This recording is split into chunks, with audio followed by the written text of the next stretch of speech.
Why are you always tired? And how to fix it.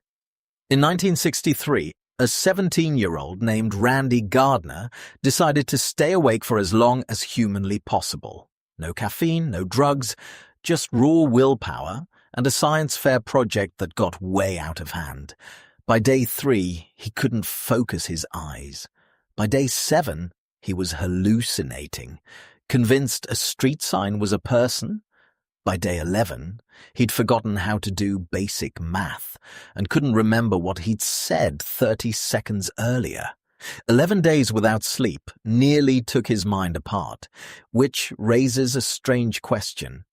If sleep is this important, why do you get a full 8 hours of it and still wake up feeling like you got hit by a truck? Here's the thing nobody tells you. Your body doesn't run on one clock. It runs on 2, and most of the time, without you ever noticing, they're fighting each other. The first one is called sleep pressure. From the second you open your eyes in the morning, a chemical called adenosine starts building up in your brain. The longer you're awake, the more it piles on, and the heavier you feel. Think of it as a tank that slowly fills all day long, drip by drip. Now here's where caffeine comes in, and where it lies to you. Coffee doesn't empty the tank, it just tapes over the gauge. It slips into the same slots adenosine uses and blocks the signal.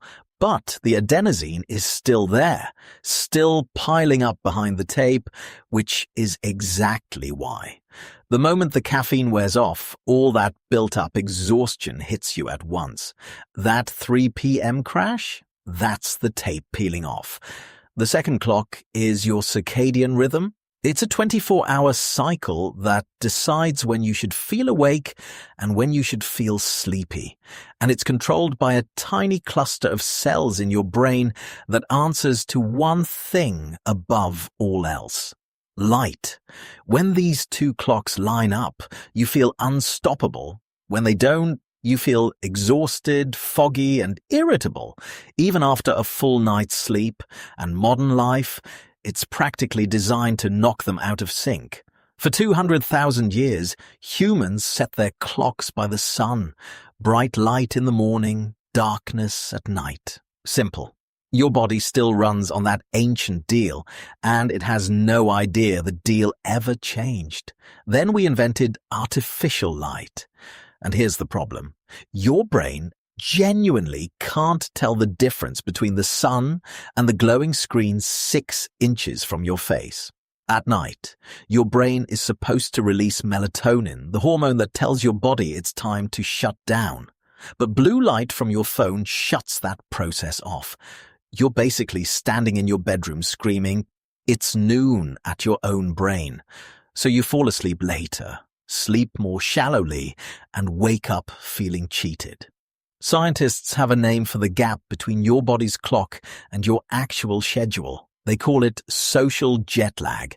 And for most people, dragging themselves out of bed on Monday feels like flying across 2 time zones every single week. Except you never got on a plane and you never get to land.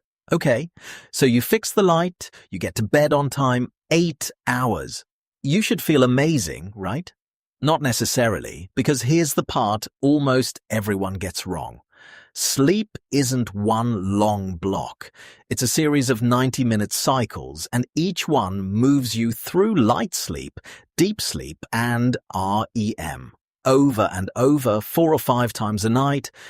Deep sleep is when your body repairs itself, and your brain literally washes out the waste it built up all day. REM is when you dream, lock in memories, and process emotion. You need both, in the right order, in the right amounts, or you wake up running on empty. And now, the twist. If your alarm rips you out of the middle of a deep cycle, you'll feel worse than if you'd slept less and woken up naturally between cycles. That groggy, drugged, I could cry feeling has a name: sleep inertia, and it can hang on you for a full hour. So it was never just about how long you sleep. It's about when you wake up inside the cycle. You can do a perfect 8 hours and still sabotage the whole thing in the final 5 minutes. But let's say your sleep is genuinely dialed in and you're still exhausted. Then the problem isn't your sleep at all. It's hiding somewhere else, and it's easy to miss. Dehydration. Even mild dehydration drops your blood volume and makes your heart work harder to move it. Fatigue is one of the very first symptoms, long before you even feel thirsty. Low iron carries oxygen through your blood. Run low, which is incredibly common, especially in women, and every cell in your body is basically gasping for air. No amount of sleep fixes that. Blood sugar, that big lunch full of refined carbs, spikes your blood sugar, then drops it off a cliff. The afternoon slump you blame on being tired. Sometimes it's just lunch. And the weird one, moving too little. A body that never moves gets worse at making energy.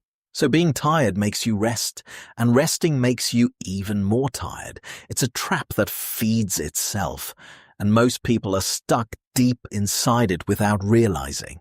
So how do you actually fix it? Not with some $60 supplement with a name you can't pronounce, with 5 boring changes that reset both of your clocks. 1. Get bright light in your eyes within an hour of waking up. 10 minutes of morning sun is the single most powerful signal you can send your body. It starts the timer for your entire day. 2.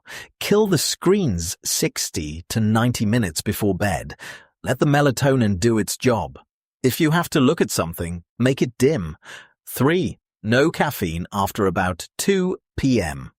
Coffee has a half-life of 6 hours. That afternoon cup is still swimming around your brain at midnight, quietly wrecking your deep sleep, even if you fall asleep fine. 4. Same bedtime, same wake time, even on weekends. Your clock wants consistency way more than it wants extra hours. This one move kills social jet lag on its own. 5. Move. Even a short walk breaks the fatigue trap and deepens the sleep you get that night. None of these are dramatic. That's the whole point. Your energy doesn't come back from one big heroic fix. It comes back when you stop the tiny, invisible things draining it every single day. Randy Gardner survived his 11 days and eventually slept it off, but he later said the memory problems haunted him for years afterward. That's how much your brain quietly depends on sleep. So that constant tiredness you feel, it was never normal. It's not who you are. It's a signal. A mismatch between a very old body and a very new world. And once you understand the system, you can finally stop fighting it and start working with it. If this made you rethink your own body, subscribe. And next time, don't read this. Go watch it.